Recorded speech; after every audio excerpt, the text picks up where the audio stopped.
Good evening, everyone, and welcome to the Brian Crombie Radio Hour on Saga 960. I want to introduce you tonight to Professor Tat Tsang. He is a professor at the University of Toronto, and he has developed and been the founder of something called the SSLD system. And it is a course that is going to be beginning online very shortly at the University of Toronto. I had it recommended to me by a couple of business people, which I was really quite surprised about. This SSLD system is about strategies and skills, learning and development. It's a learning system that enables people to expand their repertoire of strategies and skills through systematic learning so that they become more effective in addressing their own needs and achieving their goals in life. Sounds pretty interesting, and I've had it recommended by several business people. And they were saying, can I call you Tat? Is that correct? Yeah. Oh, yes, please. Tat, welcome to the show. And I was surprised that I thought this was about sort of leadership and interdisciplinary and interpersonal skills and relationships. I had it recommended by business people and some really, aggressive business people. So it must be a course that is very valuable. Tell me about the course if you could. Okay. All right. So let me tell you, the course actually has currently enrolled close to 200,000 learners worldwide. 200,000. Yes. And the precise number is I think 197,000 and 200 something. And it's growing every day. So we in the last few months, I think it grew by an average of 2,000 additional new learners every month. So, and we are very optimistic that it will continue to grow. The University of Toronto wanted me to repackage this course for our alumni. That is, I think, how it got to your Right. radar screen. Yeah. So the SSLD system actually has been applied in the corporate world. I've actually done corporate consultation, management problem shooting with major clients, Fortune 500 kind of organizations. But for this course, it is a specialized application for helping people to deal with interpersonal relationships, especially intimate relationships. And how did you develop this course? Well, it was developed back in 2017 when I first got interested in online education. And then COVID happened, and I didn't even need to convince people that online education. It made sense, right? Yeah. So it was first created in 2017 because I was told by people from all walks of life, literally, and from all over the world, because I do work globally. I used to hold the Factor Inventaz chair on social work in the global community at the University of Toronto for 10 years. You're a professor in social work. Yes. Because this sounds more like psychology or sociology. You're in social work. Yes. Good question.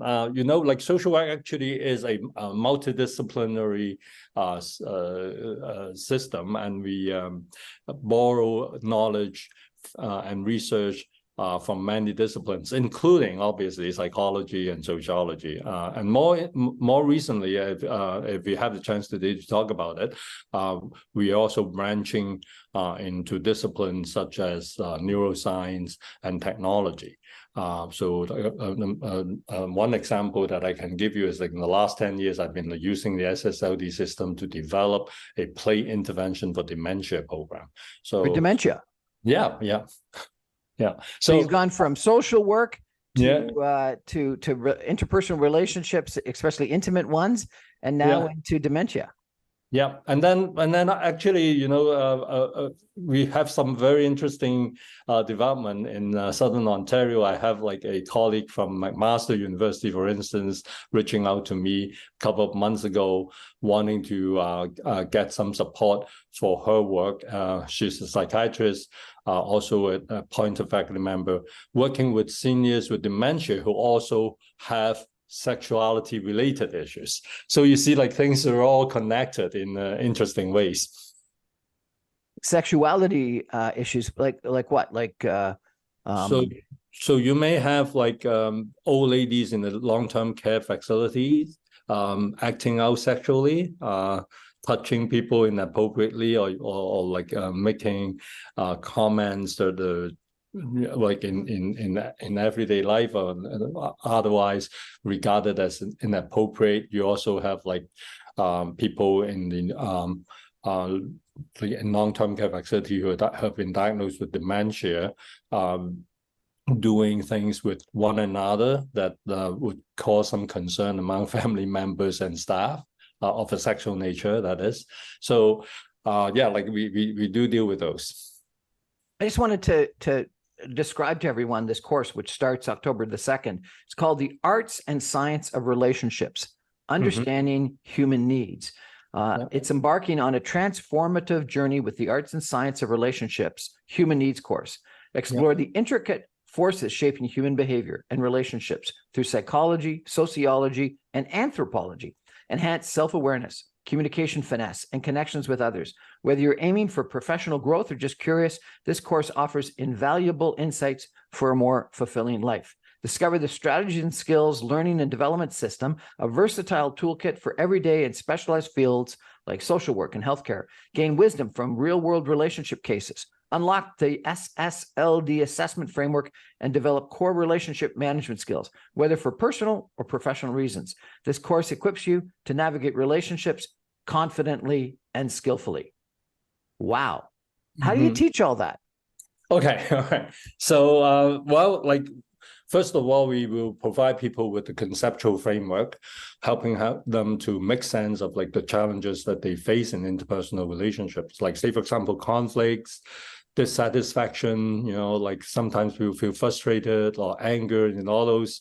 And we try to provide people with a way to make sense of what is happening in the relationship, what is happening with their own reactions and feelings. And then we provide people with easy to understand, easy to master principles to help them change the way they behave, change the way they manage the relationships, which we have already got like overwhelming feedback. If you just go on to the what we call the bulletin board of this course, you see people from all over the world leaving messages there, telling you how this course has help them navigate difficulties in relationships, change their lives.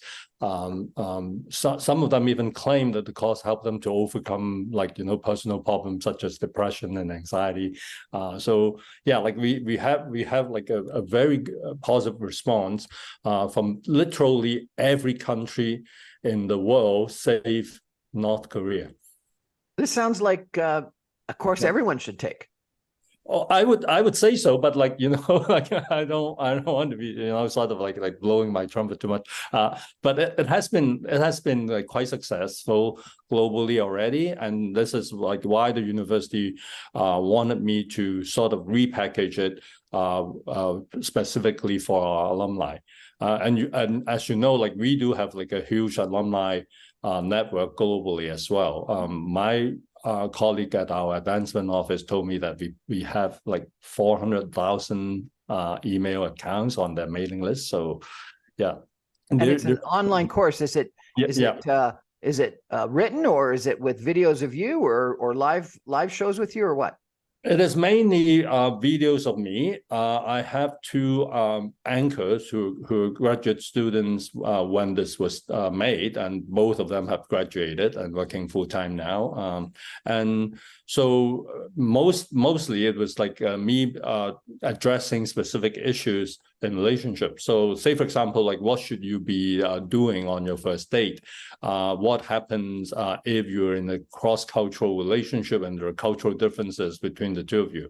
And how do you deal with like sexuality, intimate aspects of your relationship? So we deal with like very practical issues that people would encounter in intimate relationships and give them very specific suggestions and principles to act on. Really? And it's a framework? Yep. Sounds fascinating. We're going to take a break for some messages and come back in just 2 minutes with the professor to understand a little bit more about this framework and what would actually be taught in this course, because it sounds, frankly, like it's something that we all could use. Stay with us, everyone. Back in 2 minutes on the Brian Crombie Radio Hour on Saga 960, talking about interpersonal relationships and a course at U of T that will help us understand them and manage through them and excel in them. Stay with us, everybody. Back in 2.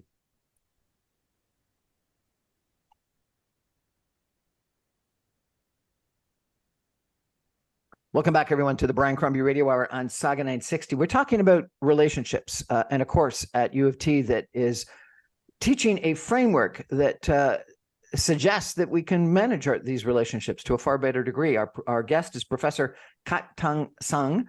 He joined the Faculty of Social Work at University of Toronto in 1993 and has been exploring the development of human service in a globalized context. He directs the faculty's China project, which he started in 1997 and held the Factor Interwash Chair of Social Work in the Global Community from 2008 to 2018. His transdisciplinary research combines conventional and creative forms of knowledge production in human service, diversity, and global community with active integration of practice theory and research. His major activities include development and testing of a direct practice model and programming, SSLD, strategies and skills, learning and development, human service, and post-professional conditions. And he's got this course, and it teaches us about relationships, and it starts in about 2 weeks at the University of Toronto online. Professor Tat Tsang, thank you again for joining us. In the first segment, you told us that it helps us figure out what to do on a first date. How does a framework guide us in what to do on a first date? Please help us. All right. So let me talk about the framework a little bit first, all right? So we believe that like all human beings are motivated. We do things for a reason. That is like something that probably like very few people will dispute. The key question is, so what drives us? What motivates us? The general idea is that most psychologists would agree is that like our behavior is driven by what we need, and our needs basically dominates the kind of life that we live. So very simply put, like everything that we do is driven by a range of specific needs that we are trying to address. So you're hungry, you go for food, right? If you feel stuffy in your house, or you open the windows and then ventilate the room. So all these behaviors are functionally related to some kind of objectives you want to achieve, and those are connected to your needs. That is simple enough. And then people will say, like, why do we need a psychologist to tell us what to do? The important observation that I've made in life, which may sound a little outrageous to some people, but it's very true, is that many of us actually do not know what we need. We know what we want, but we do not necessarily understand what we need. So let me give you a difference between what we want and what we need. Yeah. Okay. So when you're hungry, you need food, right? But some of us may want like a hamburger. Some of us may want, fried rice. Some of us may want a pizza. So what you need, right, will be manifested into what you want through a process of psychosocial influence, and that is the part that got a lot of people confused. Psychosocial influence. Yeah. So, all right. So let me give you a specific example. Like, so you have like, say for example, when I work in East Asia, you have a lot of young women spending disproportionate amount of their income on brand name products. You know, like expensive handbags and shoes and all that. When you look and when you analyze those consumer behavior, it didn't make sense. But this young woman, many of them would believe that like if I purchase like 100,000 yuan, which is like translates into something like a 20,000 Canadian dollars handbag, it would up my chance of like being liked by people, being attractive to some people, and so they spend the money on the item. So that is what they want, right? But what they actually need is not a handbag. They don't actually need that handbag. What they need is a better sense of self, a better self-esteem, more faith in themselves. And in order to achieve the objectives that they want, like, you know, enjoying better relationships, have more people liking them, is actually not effectively achieved by spending, $20,000 on a handbag, but learning how to present yourself and how to talk to people, how to negotiate more effective relationships. So that is like what we are doing. So like if you go to your first date, you think that, well, like I put my first best clothing, take the person to the most expensive restaurant to impress that person. You know what you want, and you use a range of strategies that are not effective, right? So what we're trying to help people do is I've always found that, nice, expensive restaurants are kind of helpful. Yeah, it is for most people and not everyone, right? And then like if you just imagine if you're in a nice restaurant and you're sitting down, and then all of a sudden you're experiencing like almost panic level of anxiety. You do not know how to start your conversation. You behave in a clumsy manner. When people tell you about their story, you do not look interested. You do not you miss the main points, and an interpersonal connection is not built, right? So although the dinner can be helpful, I don't disagree with you, Brian, but you cannot still screw up royally if you do not get the other parts right.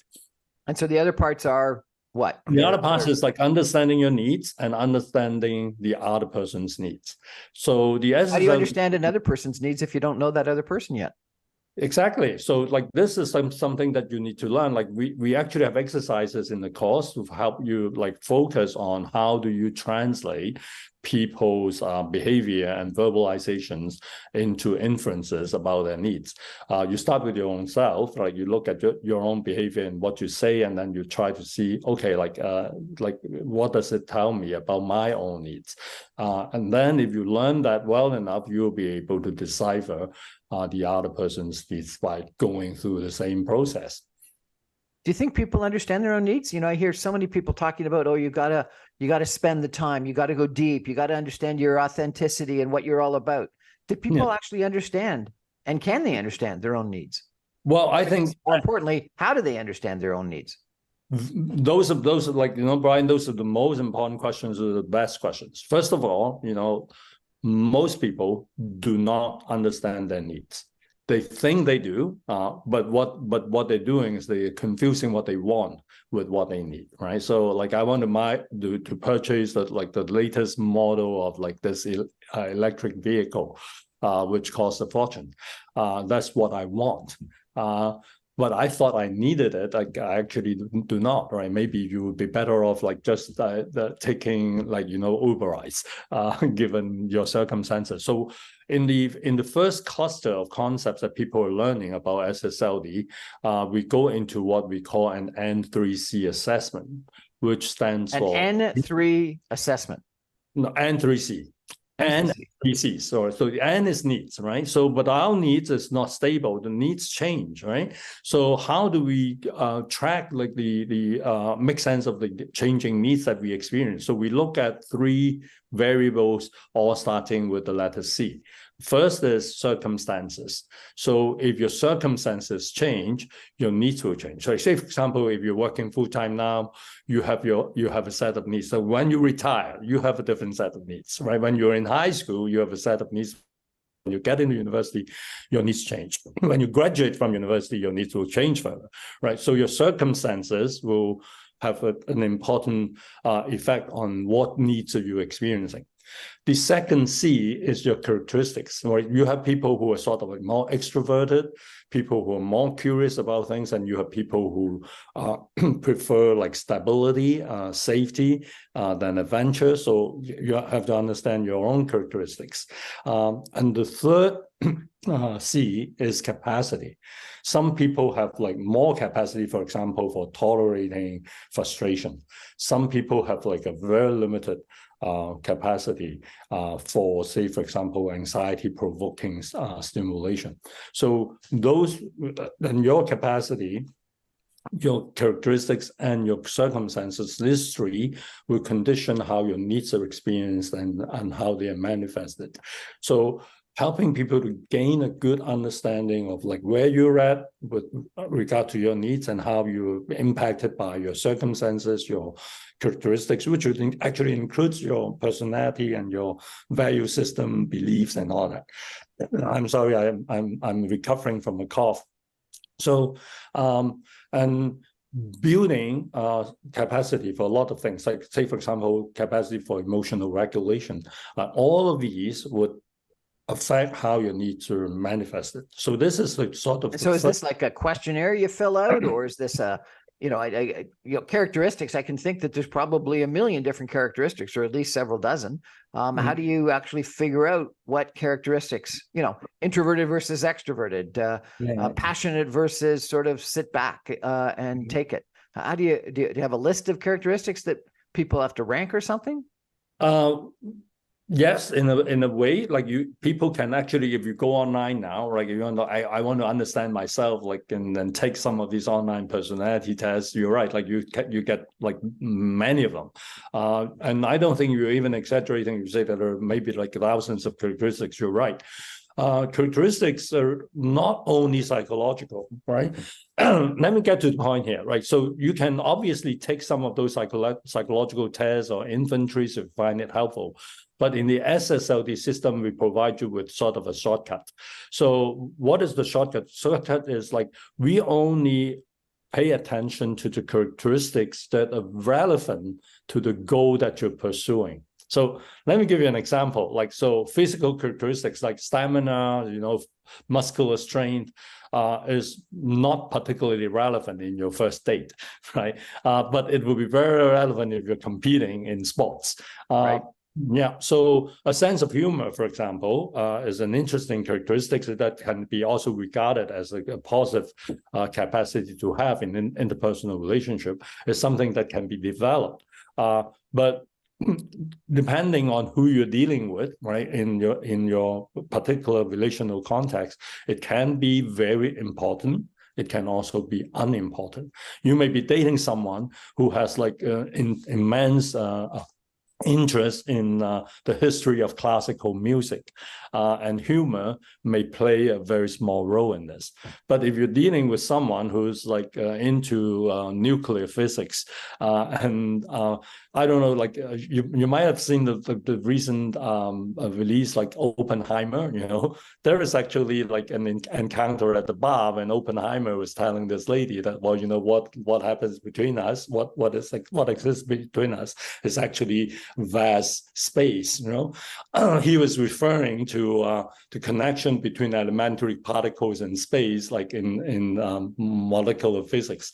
So but that kind of and that worked when it was another scientist that he was trying to say. Yeah, it won't work well in every date and every bar encounters. You know, it depends on who you're talking to, right? So if you're talking to a fellow quantum physicist, then well, it is a good line. But if you're talking to someone who's not, then it may or may not work. So this is why we can get people to not think of things in a simple linear manner. So what characteristics is important for this particular encounter? Who are you dealing with? So you have asked another important question. So how do you even know, right, when you first meet a person? So we have to first learn how to listen, right? And how to pick up information from another person that will get you to get to know them, like sort of sooner. So I'll give you a very specific example of one of the skills people learn in this course. It is called paying attention to free information. So when you ask, say for example, you run into someone on a subway and that person is knitting. And then you say, "Oh, hey, Brian, it's nice to see you. Like, I see that you're knitting." So Brian can tell me, "Yes, I'm knitting," and can stop there. But if Brian is telling you, "Oh, yes, I'm knitting for my nephew who is going to be born, you know, like in 2 weeks," so that is free information. You didn't ask about the nephew, but Brian told you about the nephew. So this is what Brian wanted you to talk about. So if you follow on that lead, you get to understand that person deeper and sooner. So that is like one of the examples that I can give. Like if you go to a first date and then someone tells you something about work, and you're going, okay, so if you can quickly register, okay, I didn't actually ask her about this or ask him about this, and he or she is telling me this, that is something that you can follow up on. But say, So for example, following up on free information. yeah. So that is just one of the many skills, right, that you learn. And that free information actually would tell you something that is important about this person, right? So say, for example, if you if you're on a date and then like you're trying to pay some compliment to what that person is wearing, right? And that person tells you that, wow, like this is given to me by my sister. So then you can talk more about this person's sister.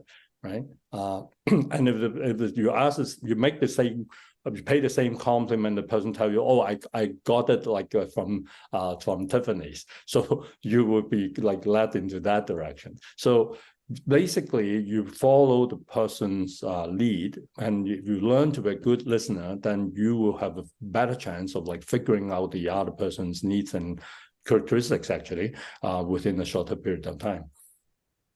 Is this good, smart relationship building, or is it manipulative?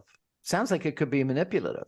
Yes, very true. So like, and I'm like, it's a two-edged sword, right? So like you learn something, it can help you to develop relationships. So in the course, right, there's actually a module on what we call instrumental relationships.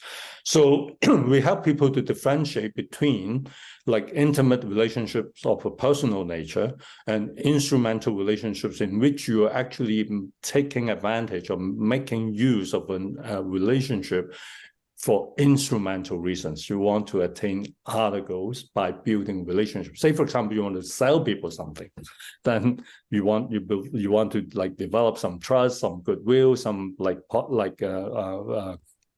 positive rapport because you want to sell the person something, right? So yeah, in that sense, that is manipulative. Like you're right, like, and you can actually use the same skills in salesmanship.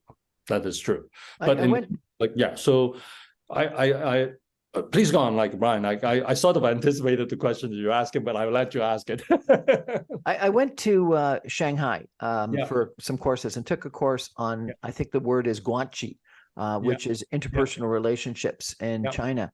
And I got the impression it was very transactional. It was almost like bribery, that you gave gifts so that you could actually get influence. So is that manipulative? Is that bribery, or is it actually building strong relationships? Well, like as you know, bribery, like if you look at bribery, so what is bribery? Bribery is like I give you something that you want so that you do me a favor in return, right? Some of these activities might even be not strictly legal, right? So that is bribery, right? But like if you analyze it, what happens there is like it's still the same like transactional principles, right? You have something that you need. I have something that I need from you. So we negotiate a deal, right? And that is bribery. And then you say, well, Tat, then we probably do not want our like intimate relationship to like even resemble something like that. Well, I would say that, well, what actually happens is like in intimate relationship, the same thing happens. I give you something that you need. You give me something that I need. Right? That is how it works. The difference between the guanxi that you talked about in Shanghai is what I labeled as like instrumental relationship. We understand there's an instrumental reason. It is like very pragmatic. We want to achieve a certain pragmatic goal, and this is why I get into this relationship with you and negotiate that transaction. But in intimate relationship, what's the difference? The difference is the goal. Okay, the goal is different. Why am I even why do I even want to be in this relationship? I want to be in this relationship not because I want to make a profit, not because I want you to do something for me, but I want to enjoy this relationship because I have intimacy or affiliative or attachment needs. So that is that is actually getting to the core of what it is about.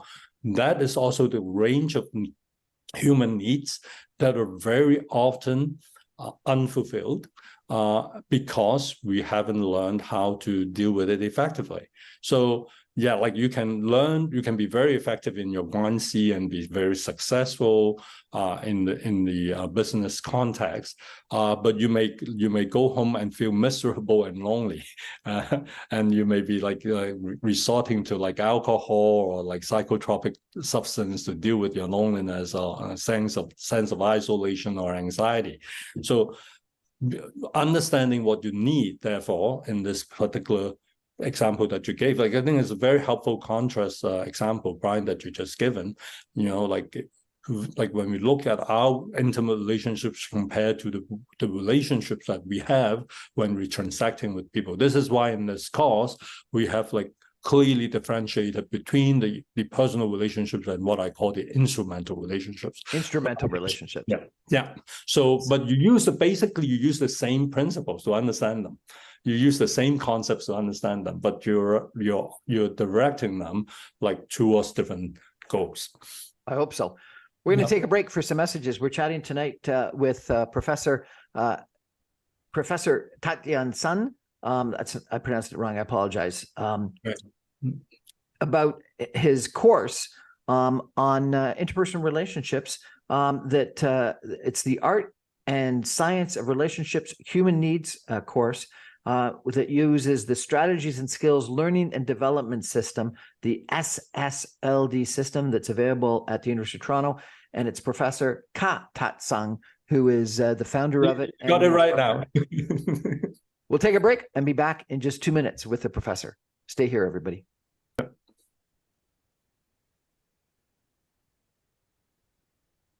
Good evening, everyone, and welcome back to the Brian Crombie Radio Hour. I'm having a really interesting conversation tonight with Professor Tat Tsang. He is at the Faculty of Social Work at the University of Toronto, and the University of Toronto is launching in October an online course that he has founded. He says he's trained over almost 200,000 people worldwide on the strategy, the Arts and Science of Relationships, Human Needs. And it's called the Strategies and Skills Learning and Development System, SSLD, a versatile toolkit for everyday and specialized fields like social work and healthcare, but also real world interpersonal relationships and intimate relationships.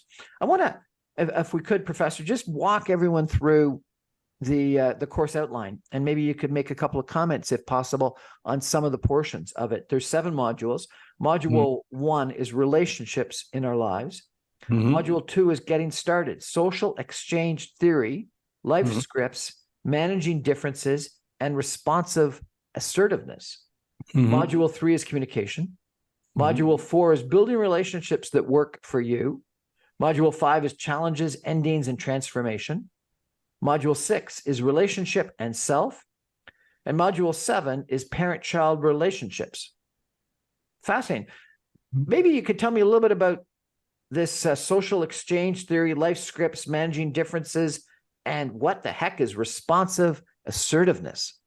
Okay, wow. Okay, those are actually my pet topics. Okay, so let's start with social exchange theory because it continues right from the earlier discussion that we had. Social exchange theory was popularized by Elaine Hatfield, a psychologist, also a professor based in California.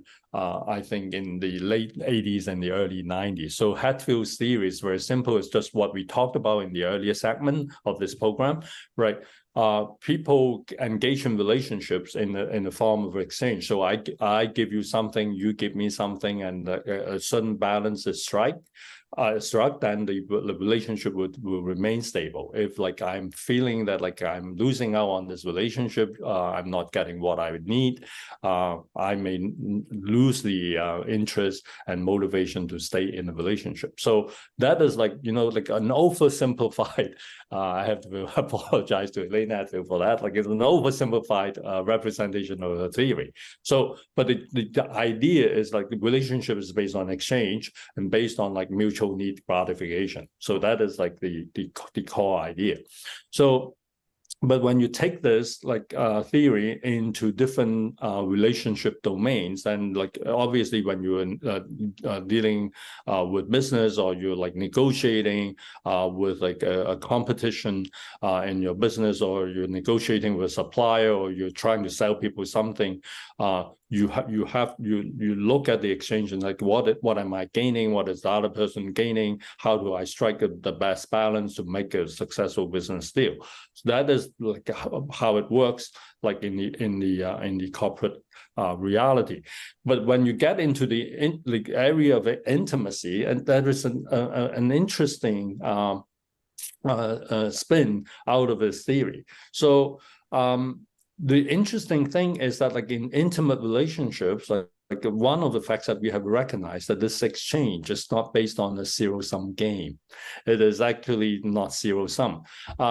If I can quote from Shakespeare, right? Like everyone knows about like Romeo and Juliet. So there is this like well-known line, like when Juliet was meeting Romeo, like in the night after the party. Right? So like Romeo was like climbing over walls and reached to her balcony, and then they had this conversation. So, and in that context, like Juliet says something to the effect that like I couldn't really actually recite, but like I think she said something like it's only beggars who can count the wealth. My love is deep, he actually said something like my bounty is as boundless as the sea. The more I give to you, the more I have, for both are infinite. So that is like a very good portrayal of what happens in intimate relationship. We do not start with the assumption of a zero-sum game. And it is not that if I give something to you, then I lose out. Or actually, like when I give to you, I also gain. The more I give to you, the more I have. So that is a very different mechanism of exchange in intimate relationships. So what the SSLD model aims at building is to help people who are trying to build an intimate relationship to get more into this kind of win-win interaction patterns. So in which I derive pleasure by seeing that I can do something to make you happy. So that is sort of the most desirable virtuous cycle we want to see in intimate relationships. So that's interesting, sir. Because it also applies for regular relationships. I had a boss by the name of Jimmy Pattison. I'm not sure if you know the name, but $9 billion billionaire, 100% owned company by himself, and he used to tell me that if you're only going to deal with someone once, you can have a win-lose kind of negotiation. But if you think that you're going to have a negotiation with them in the future, and or if you think they're going to talk to other people in the business community, it's got to be win-win. And he said, Brian, some people negotiate so it's win-lose, but they don't realize that it's got to be win-win, because you're going to deal with them in the future, and or if you're not going to deal with them, you're going to deal with someone that they know, and they're going to be commenting about how you dealt with them. And he says too many people in business always think it's got to be win-lose, but he's thought every negotiation has to be win-win. And you know what? He was pretty successful, $9 billion billionaire. Yeah. So now, like Brian, so now you understand why you have like people in business coming to you and telling you about this course, because I believe in exactly the same thing. That's interesting. So what works in an intimate relationship also works in negotiation, works in business. Yeah. So the only thing that I want to add, like to this like comment that you just shared with me, is that in order to make it a win-win, you have to understand what the other person needs, and you need to care about what the other person's needs are, right? So that is like the one thing that I want to add to that formula. What are life scripts? Life scripts is like what society gives us as like scripts that we are going to perform, like, like it's like scripts in a movie. So like, what is a life script? Life scripts go something like this. So you grew up in Canada, so what you normally should do is like you go to like daycare, and then you go to elementary school, and then you grade school, and then you go to high school, you get into university, and then like you find yourself a job and be successful. So that is what society expects you to do. We have scripts for like every area of life. In the Canadian workplace, for example, there are like unwritten rules about, say respect for diversity, like, equity, fairness, and all of it. So these are life scripts that people learn. In the area of love and relationship, there are also scripts. So, but the scenario here is interesting because it's rapidly changing. So just to give you an example, like not too long ago, most people, like we'll say 90% of people, believe that if you get engaged in an intimate relationship, that the most successful or like logical outcome is to get married. Now we have people who do not necessarily buy into that script. So to them, like I'm attracted to someone, I negotiate an intimate relationship with this person, I may or may not want to get married. So the people who have chosen to get married follows a particular script, which ends up with like a wedding, like engagement wedding, and married life. And some people pursue a different life script, which is different, and that does not necessarily entail, getting married. So some people, or I think probably the majority of people now in Canada, still believe that the ideal relationship is like, one-on-one. But there are also people who do not subscribe to that life script and believe that, well, maybe, like I can do something different. So those are different scripts for life, right? And like the script that you subscribe to basically dictates like the kind of relationship that you're going to build. What is responsive assertiveness? Okay, so responsive assertiveness is sort of like my modification to this whole assertiveness movement, which was very popular in North America in the 70s. You might have even heard about it. And it is still widely used in a lot of contexts, like in dealing with domestic violence or bullying in schools. Like assertiveness is a way of like helping people to assert and stand up for their own rights. Responsive assertiveness is putting an added dimension. In assertiveness, I'm telling you that I have the right to defend what I need, right? So, but responsive assertiveness is like, yes, we recognize that you have the right to defend what you need, but you're more likely to be successful, and you can like build better relationships if, when you are asserting your rights, you also respond to the needs of the other person. So so say for example, this is actually an example taken from the book that I wrote on the topic. So say for example, you're a passenger on a flight, right? You have the right to get whatever the airline promised to give to you, right? As a passenger, like your earmarks, your food, and whatever. But when you have like on the plane, you see the attendants like busy, like running around with different things. You obviously have the right to say, hey, bring me my water, or bring me my earpiece. That is your right. You can assert it. But if you show a little bit of appreciation of what the other person is going through, like you can say that, well, like appreciate that you're busy now. Like if you have a moment later, I would like to have this or that, right? Or like this, sound system is not working. I know you're busy, but like, when you have a moment, please come and help me out with this. So that is responsive assertiveness, right? So the blunt, straightforward assertiveness like this, I'm your customer. Give me what I. Sounds like it's just being kind, being human. Yeah. So you're right. Like the principle is just being kind, being human, and being considerate. Like we all know that. But the little trick there is like you have to pay a little bit of attention to ask yourself, so what does this other person need at this moment? If you can like assess that accurately and be mindful and be able to respond appropriately, that will go a long way. Module 5 is challenges, endings, and transformation. Lots of people get stuck in situations. What's challenges, endings, and particularly transformation all about? Yeah. Okay. So one type of relationship we want to encourage people to get out of, and we actually got a lot of feedback from different parts of the world for learners taking this course, is like how they can get out from dysfunctional and sometimes even abusive relationships. And for people to understand that, like, you're staying in this relationship which is not working out for you, sometimes it might even be dangerous or like abusive. Well, why the hell am I still like staying in this relationship? And very often we help people understand that, like, the reason why you haven't left is like mainly because, one, this relationship is still addressing some of your needs.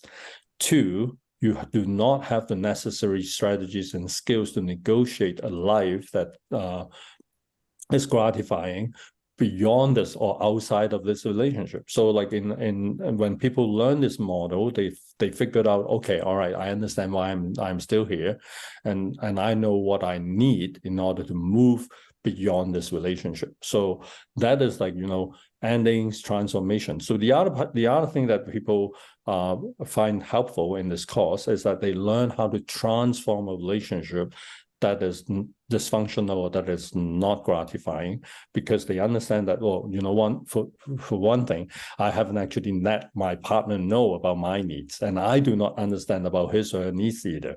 So if we can come together and have like a good conversation, and like we've been together for like 20 years, I feel frustrated. I see there's no life in this relationship. I'm not excited and. So what do I need, and what do you need, and what can we both do to help improve this relationship? So this is the kind of conversations that we have encouraged people to take, and we have actually got some very good feedback from like all over, telling us that like that has helped them. The other part that it's also important is like relationships do end, right? People can break up. There can be like separation, divorce, and sometimes relationships end because like one partner is no longer around. You know, like that can also is another major cause of like termination of relationship. So people will have to deal with the emotional implication of that, but the SSLD model focuses on something that is very often neglected. So a good relationship that you have lost used to address many needs. Once you have lost that relationship, the most important thing you need to do is actually to ask myself, so what needs are now not met? What are the needs that are used to be met by this relationship that are currently not? And I need to start building a strategy to address those needs. Right? Those can be emotional, can be like financial, it can be like social. It sounds like, you know, rebound. Lots of people say you don't want to have a rebound. Well, you know, like this is not like a rebound. It's not going back to the same person. Remember, like we're talking about alternate strategies for meeting the same needs. This has been a fascinating conversation that we've been having today with Professor Tat Tsang. We're going to take a final break and come back with some concluding comments. He's mentioned attachment issues. I'm going to ask him what that's all about, because that is something I hear about all the time now. Stay with us, everyone. Back in 2 minutes. Okay.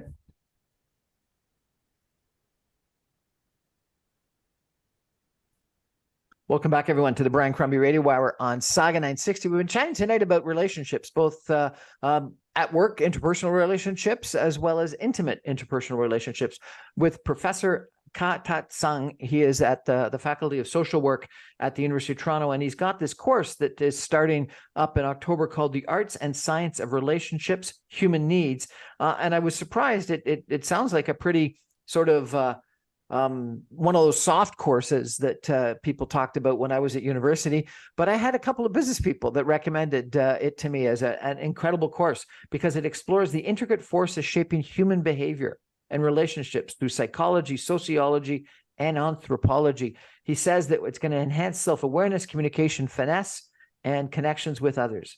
Sounds like a fascinating course. And Professor really enjoyed you walking us through some of the concepts and the modules.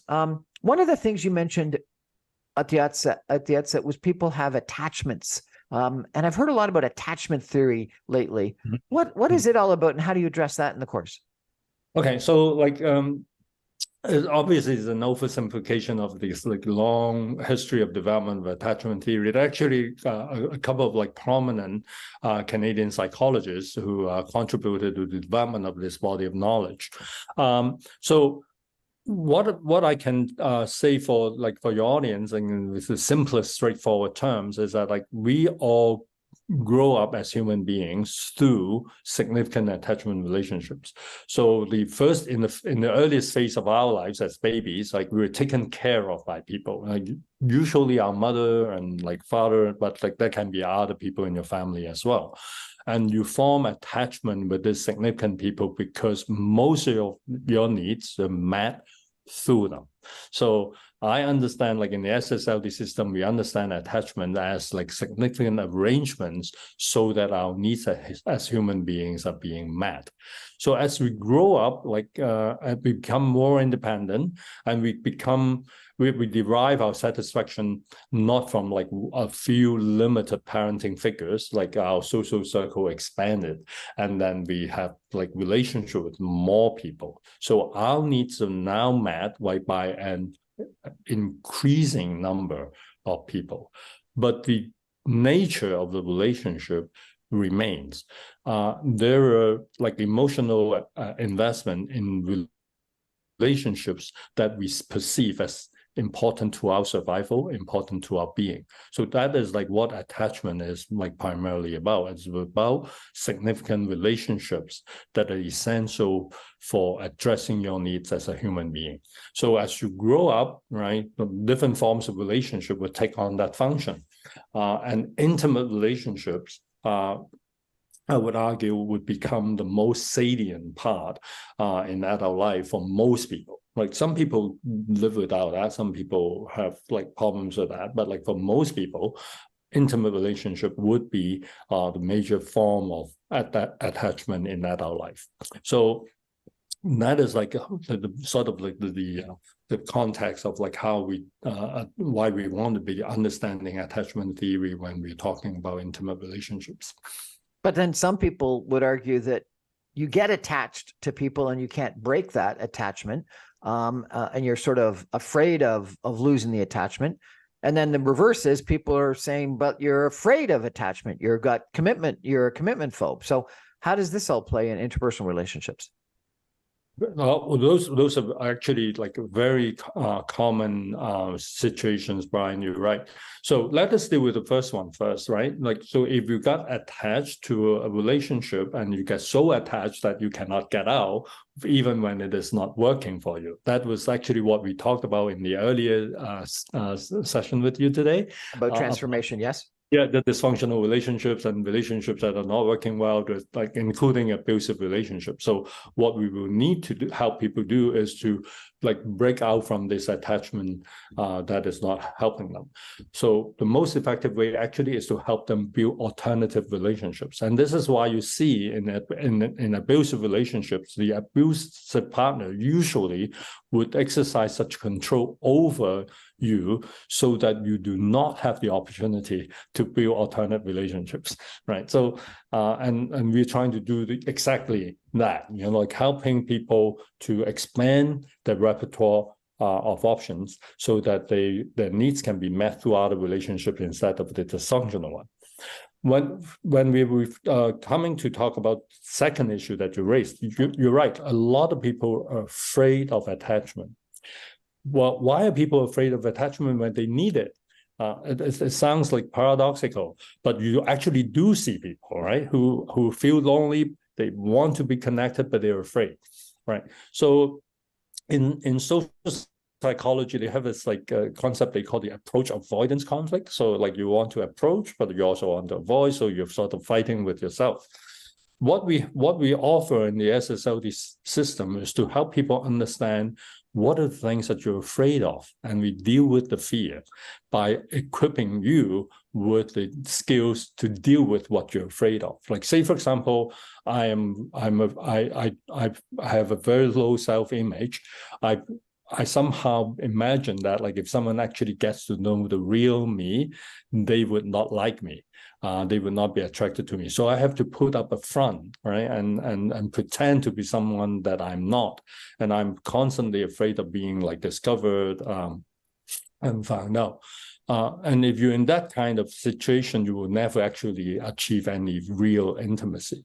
So what we do with people in this kind of situation, so first of all, let them look at like what they thought are their own like major weaknesses, and how they can actually do helpful things to change that, right? And build up a better sense of self so that you do no longer afraid of showing people who you really are. And then we also help people to communicate their needs, their weaknesses, including their vulnerabilities, better to the other party. So that will be one of the things that we have found to be very helpful in dealing with people who have this, what some people actually tell others and themselves that like, I'm afraid of intimacy. I don't want that.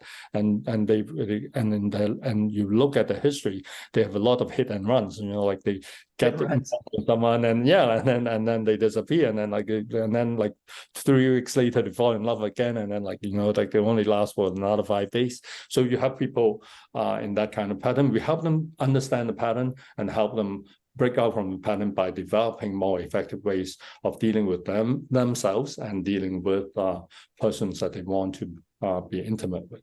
Professor Tat Tsang, thank you so much for joining us today and telling us about your course, The Art and Science of Relationships, Human Needs, sponsored by the University of Toronto. That's our show for tonight, everybody. A pleasure. Thank you, so much. Brian. Yeah, thank you.